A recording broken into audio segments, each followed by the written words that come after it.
അബ്ദുറഹ്മാൻ ഇബ്നു ഔഫ് റളിയല്ലാഹു അൻഹു മുഹാജിറുകളിൽ പ്രഗത്ഭനാണ്. അദ്ദേഹത്തോട് തൻ്റെ സഹോദരന്മാർ നൽകുന്ന സമ്പത്ത് സ്വീകരിക്കാൻ പറഞ്ഞപ്പോൾ അദ്ദേഹം ഇതിന് തയ്യാറായില്ല. വേണ്ട, ദുല്ലൂനി അല സൂഖ്, അങ്ങാടി കാണിച്ചു തരണം എന്നാണ് പറഞ്ഞത്. അങ്ങാടി പോയി കച്ചവടം ചെയ്തു. ലാഭകരമായ നിലയിൽ വലിയ സമ്പത്ത് നേടിയ ആളാണ് അദ്ദേഹം. പലരും ഇന്ന് കച്ചവടക്കാരായിട്ടുണ്ട്. ആ കച്ചവടക്കാരൊക്കെ അബ്ദുറഹ്മാൻ ഇബ്നു ഔഫിൻ്റെ പേരിൽ ഒരു പെട്ടി ഉണ്ടാവും, അതിൽ പൈസ ഇടും. നമ്മളെ വീടുകളിലൊക്കെ പലരും അങ്ങനെ ചെയ്യാറുണ്ട്. അത് വലിയ തോതിലുള്ള സാമ്പത്തിക ഉയർച്ചയ്ക്ക് കാരണമായിട്ടുണ്ട് പലർക്കും. ലാഭം തന്നെ. അതിനിടയിൽ അദ്ദേഹത്തിന് തോന്നി, എന്താ ഇപ്പം കുറച്ച് നഷ്ടം വന്നാൽ അതും വേണ്ടെന്ന് അറിയാം. അതിന് തയ്യാറായി.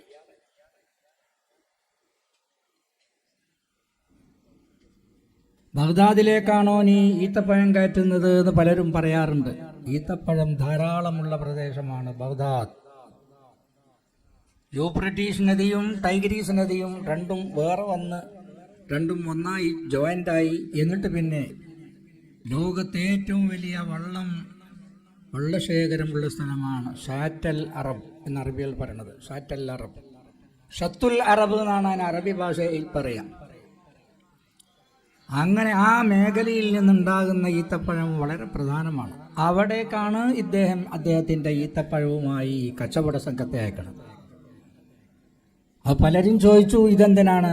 അത് ലാഭം ഉണ്ടാവും, നഷ്ടവും ഉണ്ടാവും, എനിക്ക് അതും ആണെന്ന് അനുഭവപ്പെടുക. പക്ഷെ അല്ലാഹു സുബ്ഹാനഹു വ തആല അദ്ദേഹത്തിൻ്റെ ഈ ഒട്ടക സംഘം വരുന്നതിന് കുറച്ചു മുമ്പായി ഇറാഖിൽ ശക്തമായ തോതിലുള്ള തീപിടുത്തമുണ്ടായി. അവിടുത്തെ ഗോഡൗണുകൾ മുഴുവനും നശിച്ചു പോയി. ആ സന്ദർഭത്തിലാണ് അദ്ദേഹത്തിൻ്റെ ഏതാനും സംഘങ്ങൾ അടങ്ങിയിട്ടുള്ള കച്ചവട വസ്തുക്കളെയും വഹിച്ചുകൊണ്ടുള്ള ഒട്ടകങ്ങളുടെ വരവ്. അദ്ദേഹം വന്നപ്പോൾ അത് ഇരട്ടി ലാഭത്തിനാണ് വെക്കാൻ കഴിഞ്ഞത്. അപ്പോഴും അയാൾക്ക് ലാഭം തന്നെ. ഈ നിലയിൽ അല്ലാഹു തആല വലിയ സമ്പത്ത് കൊടുത്ത ഒരു മനുഷ്യനാണ് അദ്ദേഹം മുഹാജിറാണ്. അൻസാറുകളിൽപ്പെട്ട പലരും യമനിൽ നിന്ന് വന്നവരുമുണ്ട്. യമനിൽ വന്ന് മക്കത്ത് താമസമാക്കി ഹിജറയുടെ അവസരം വന്നപ്പോൾ അങ്ങോട്ട് മദീനത്തേക്ക് പോയവരുണ്ട്. മദീനത്ത് തന്നെ താമസമാക്കിയവരുമുണ്ട്. ഇവരൊക്കെ കൂടിയിട്ടുള്ള ഒരു സമൂഹമാണ് അൻസാറുകൾ, മുഹാജിറുകൾ. വസാബിഖൂനൽ അവ്വലൂന മിനൽ മുഹാജിരീന വൽ അൻസാർ. വലിയ ത്യാഗം ചെയ്ത ആളുകൾ. അവരുടെ മനാഖിബുകൾ പറയാൻ വേണ്ടി മുസ്ലിം സമൂഹം പഴയ കാലങ്ങൾ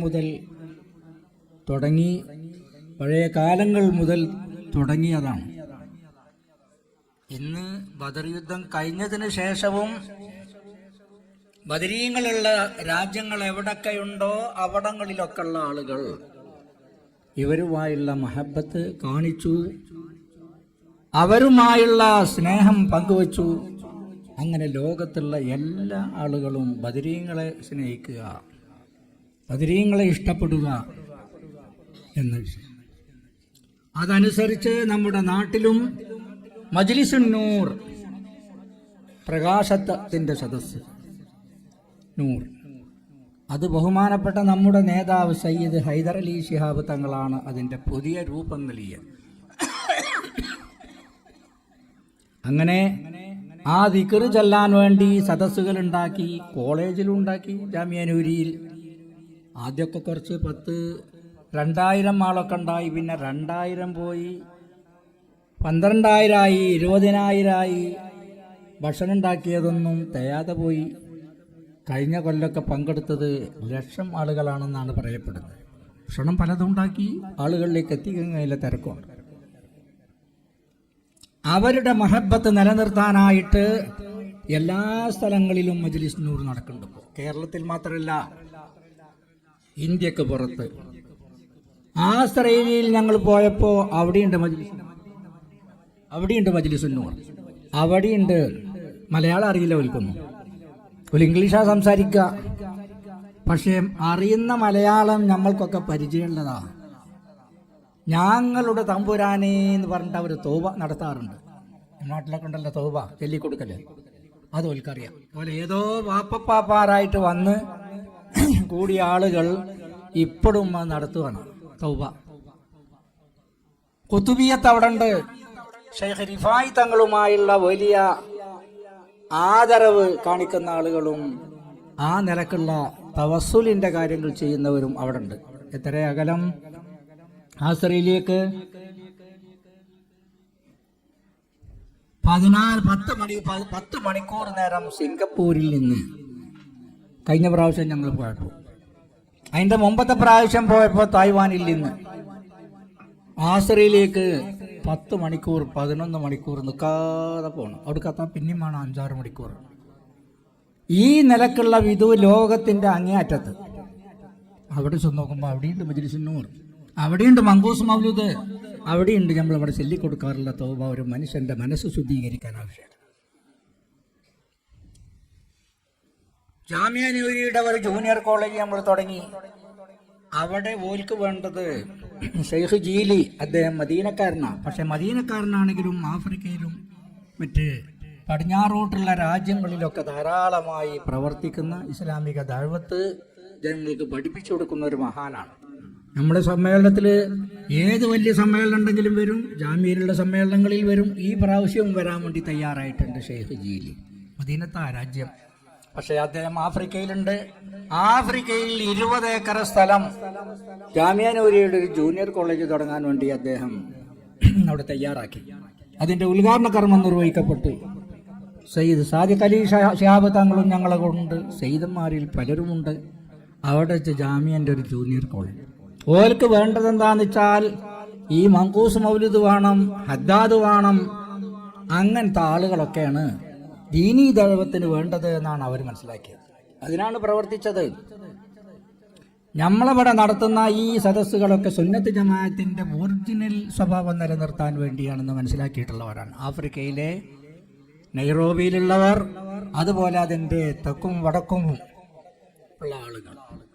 ആ നിലക്ക് ഇത് ലോകത്ത് മുഴുവനും വ്യാപിച്ചിരിക്കുന്നു എന്നർത്ഥം. ബൊംബായി ചെന്നാൽ അവിടെയുണ്ട്, ദുബായ് ചെന്നാൽ അവിടെയുണ്ട്, ബഹ്റൈൻ ചെന്നാൽ അവിടെയുണ്ട്. നമ്മുടെ കുട്ടികളൊക്കെ ചോദിച്ചു നോക്കുന്നുണ്ട് മജ്‌ലിസിന്നൂറിനെ പറ്റി. അപ്പൊ ആ നിലക്ക് ഇവിടെയും നടത്തുന്നുണ്ട്. ഓരോരുത്തർക്കും, നമ്മളെ ആളുകൾക്കൊക്കെ, നമ്മളെ മക്കൾക്ക്, നമ്മുടെ സഹോദരന്മാർക്ക്, നമ്മുടെ സ്ഥാപനങ്ങളുമായി ബന്ധപ്പെട്ടവർക്കൊക്കെ ബദരീങ്ങളുടെ ആ ഒരു പ്രത്യേകമായ തവസ്സുൽ ചൊല്ലിക്കൊണ്ട് ആ ദുആക്ക് നേതൃത്വം നൽകുന്ന ആലിമീങ്ങൾ, അത് ചൊല്ലാൻ വേണ്ടി പങ്കെടുക്കുന്ന സാധാരണക്കാർ, ഇവരെല്ലാവരും ഇന്ന് നമ്മൾ ഒത്തുചേർന്നുള്ളത് ബഹുമാനപ്പെട്ട എംഎസ് തങ്ങളുടെ വീട്ടിലാണ്. അല്ലാഹു സുബ്ഹാനഹു വ തആല ഈ അമൽ കബൂൽ ചെയ്യുമാറാവട്ടെ. ഇതനുസരിച്ച് സഹാബിമാരെ സംബന്ധിച്ചുള്ള മദ്ഹ് പറയാനും, പ്രത്യേകിച്ച് അൻസാറുകളും മുഹാജിറുകളുമായ അവരാണ് അതിൽ അധികവുമുള്ളത്. അവരെപ്പറ്റി പറയാൻ, അവരെ തൊട്ട് അല്ലാഹു സുബ്ഹാനഹു വ തആല തൃപ്തിപ്പെട്ടിരിക്കുന്നു എന്ന് പരിശുദ്ധ ഖുർആനിൽ അല്ലാഹു സൂചിപ്പിക്കുകയാണ്. ആ പരിപാടിക്ക് അവിടെ ഒരുമിച്ച് കൂടിയിരിക്കും. പ്രസംഗിക്കാൻ ധാരാളം ആളുകളുണ്ട്. എനിക്ക് പ്രസംഗിക്കാൻ ഇപ്പോൾ അല്പം പ്രയാസമുണ്ട്. രാവിലെ കോളേജിൽ നിന്ന് 2 ക്ലാസ് കഴിഞ്ഞതിന് ശേഷം നമ്മളുടെ സുഹൃത്തുക്കളുമായി ബന്ധപ്പെട്ട് അമ്മനിക്കാട് ഭാഗത്തൊരു പരിപാടിയിൽ നമ്മളൊരു കുട്ടിൻ്റെ ഒരു ഫൈലിൻ്റെ ഒരു കുടിയിരിക്കൽ. അവിടെ ചെന്ന് നോക്കുമ്പോൾ അവിടെയും മജ്‌ലിസുന്നൂർ തന്നെയാണ്. ഇനി അവിടുന്ന് അങ്ങോട്ട് പോയി പൊന്നാലിയിലെത്തിയപ്പോൾ അവിടങ്ങളിലും പല സ്ഥലങ്ങളിൽ അത് തന്നെയാണ്. ലോകത്ത് മുഴുവനും, ഇന്ത്യയിലും കേരളത്തിലും കേരളത്തിന്റെ പുറത്തുള്ള സ്ഥലങ്ങളിലും ആഫ്രിക്കൻ രാജ്യങ്ങളിലും ഓൽക്കൊക്കെ ആണത്. അപ്പോ ഇവിടെ ഉള്ളവർ ഇല്ലാത്തവർക്ക് ഈ മെസ്സേജ് എത്തിച്ചു കൊടുക്കട്ടെ. ആയ ഒരായത്തെങ്കിലും നിങ്ങൾ എന്നെ തൊട്ട് എത്തിച്ചു കൊടുക്കണം. റെഡി റെഡി എന്ന് പറഞ്ഞാണ് സഹാബിമാർ. 10,000 സഹാബിമാർ മാത്രമാണ്. 1,00,000 സഹാബിമാർ ഹജ്ജത്തുൽ വിദായിൽ പങ്കെടുത്തിട്ടുണ്ട്. അതിൽ 10,000 ആളുകൾ മാത്രമാണ് മദീനത്ത് അന്ത്യവിശ്രമം കൊണ്ട്. ഒരു 2000-ഓളം ആളുകൾ മക്കത്തും പരിസരത്തുമായുണ്ട്. 2000-ലേറെ സഹാബിമാർ ഇറാഖിലുണ്ട്. ഒരു 3000-ഓളം സഹാബിമാർ ഷാമിലുണ്ട്. ഇപ്പോൾ വലിയ കുഴപ്പം നടക്കുന്ന സ്ഥലം. ഈജിപ്തിൽ ഞങ്ങൾ ചെന്നപ്പോൾ അവിടെ ഒരു മഖബറയിൽ മാത്രം 5000 സഹാബിമാരുണ്ട് മിസ്രിൽ. ഇവരൊക്കെ അവിടെ എത്തിയത് ആരാണ് അവരൊക്കെ വിളിച്ചു വരുത്തിയത്? ഇവിടെ മുദരിസന്മാരുണ്ട്, കുട്ടികളുണ്ട്. ഓലൊക്കെ ഇവിടെ വരുന്നത് നമ്മുടെ കമ്മിറ്റി ക്ഷണിച്ചിട്ടാണ്. അവിടെ ആരാ ക്ഷണിച്ചത്? ആരും ക്ഷണിച്ചിട്ടില്ല. റസൂലുള്ളാഹിന്റെ ഒരു വാക്ക്, ബല്ലിഗൂ അന്നീ വലവായ, ഒരായത്തെങ്കിലും നിങ്ങൾ എത്തിച്ചു കൊടുക്കണം. അത് ശരിയായ തനതായ രൂപം, ആ തനതായ രൂപം നിലനിർത്താനാണ്. ആ തനതായ രൂപം നിലനിർത്താനാണ് സമസ്ത കേരള ജംഇയ്യത്തുൽ ഉലമ ഇപ്പോഴും ശ്രമിച്ചുകൊണ്ടിരിക്കുന്നത്. മഹാനായ ശംസുൽ ഉലമ അന്ന് ജാമിയിൽ പ്രസംഗിച്ചപ്പോൾ പറഞ്ഞു, സഹാബത്തിൽപ്പെട്ട പലരുമാണ് കേരളത്തിലേക്ക് ഇസ്ലാമിൻ്റെ മെസ്സേജ് എത്തിച്ചത്. അത് കഴിഞ്ഞാൽ കുറച്ചു കാലം കഴിഞ്ഞാൽ പിന്നെ ഇവിടെയുള്ള ആളുകളൊക്കെ അങ്ങോട്ട് പോകേണ്ടി വരും. അങ്ങനല്ലേ ഇപ്പോൾ കണ്ടത്? ജാമിയിൽ ഇതിൻ്റെ അടുത്തുള്ള ഒരു ഉസ്താദ് ഉണ്ടായിരുന്നു, ഞങ്ങളെ കൂടെ പഠിച്ച ഒരാൾ. അദ്ദേഹം ഈ ആസ്ട്രേലിയ എന്ന് പറഞ്ഞ സ്ഥലത്ത് പോയി അവിടെ താമസാക്കി. ശംസുൽ ഉലമയോട് പറഞ്ഞു, ഞാനിപ്പോൾ അവിടെയാണ്. ആയിക്കോട്ടെ, അവിടെ തന്നെ നോളിയാണ്. പിന്നെ 2 കൊല്ലം മുമ്പ് അയാൾ വഫാത്തായത്. അതിൻ്റെ മുമ്പ് നാട്ടിൽ കൊണ്ടുവരണം എന്ന് കരുതി. നാട്ടിൽ കൊണ്ടുവരാൻ കഴിഞ്ഞില്ല. മരിച്ചതിന് ശേഷം ഇങ്ങോട്ട് കൊണ്ടുവരണം എന്ന് വിചാരിച്ചു. ഹസൻകുട്ടി മുസ്ലിയാർ ഇവിടെ കൊണ്ടുവരും, അടുത്തുള്ള ആൾ. കൊണ്ടുവരാൻ കഴിഞ്ഞില്ല. അദ്ദേഹം അവിടെ തന്നെ മറവ് ചെയ്തു അദ്ദേഹത്തിൻ്റെ ഖബറിനോട് ഏതാണ്ട് അടുത്ത സ്ഥലത്താണ് നമ്മളുടെ ജാമിയൊക്കെ കിട്ടിയ വലിയ സ്ഥലം. ഞാനും വയമുസ്തങ്ങളും കഴിഞ്ഞ വർഷം അവിടെ പോയിട്ടുണ്ട്. പസഫിക് സമുദ്രത്തിൻ്റെ സുന്ദരമായ സ്ഥലത്താണ് ആ സ്ഥാപനങ്ങളൊക്കെ. ഞാൻ നീട്ടി പറയല്ല. അപ്പോൾ ഇവർക്കൊക്കെ വേണ്ടത് ഇവിടെ നമ്മുടെ സയ്യിദുമാർ തുടങ്ങിയിട്ടുള്ള പാണക്കാട് പൂക്കോയ തങ്ങൾ, ബാഫക്കി തങ്ങൾ, സയ്യിദ് ഉമർ ഖാലി തങ്ങൾ, മമ്പറൻ തങ്ങൾ, ഇവരൊക്കെ ഇത്തരം മങ്കൂസ് മൗലൂദ് ഓതണം. ഏത് പ്രയാസം ഉണ്ടെങ്കിലും ബാപ്പൂലിയർ, ചാപ്പനങ്ങാടി വാപ്പൂലിയർ പലരോടും പറയലുള്ളത് 8 ദിവസം നിങ്ങൾ മങ്കൂസ് മൗലൂദ് ഓതിയെന്നാണ്. 7 ദിവസം. ഈ പറയപ്പെട്ട മദ്ഹുകൾ പറയാനും കേൾക്കാനും തയ്യാറുള്ളവരായ ആളുകൾ, ദീനിൻ്റെ സേവനത്തിന് വേണ്ടി തയ്യാറായവർ, അത് തന്നെയാണ് ഞങ്ങൾക്കും വേണ്ടതെന്ന് ആഫ്രിക്കക്കാർ പറയണത്, ഓസ്ട്രേലിയക്കാർ പറയണത്, അറബ് രാജ്യങ്ങളിലെ വ്യത്യസ്ത മേഖലകളിൽ പറയുന്നത്. അപ്പോൾ എല്ലാവർക്കും ഇത് വേണം. ഈ നിലക്ക് ഈ സന്ദേശം എത്തിച്ചു കൊടുക്കാൻ അല്ലാഹു സുബ്ഹാനഹു വ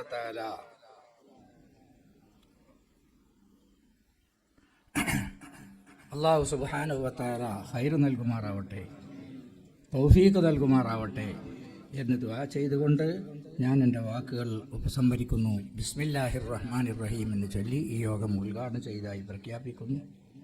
അള്ളാഹു കബൂൽ ചെയ്യുമാറാവട്ടെ. എല്ലാവരെയും കണ്ടപ്പോൾ കുറച്ചധികം പറഞ്ഞു മാത്രം. പാണ്ടിക്കാട്ട് നമുക്ക് മറ്റൊരു പരിപാടിയുണ്ട്. ആയിക്കോട്ടെ, നമ്മൾ അവസാനിപ്പിക്കാം. അസ്സലാമു അലൈക്കും വറഹ്മത്തുള്ളാഹി വബറകാതുഹു.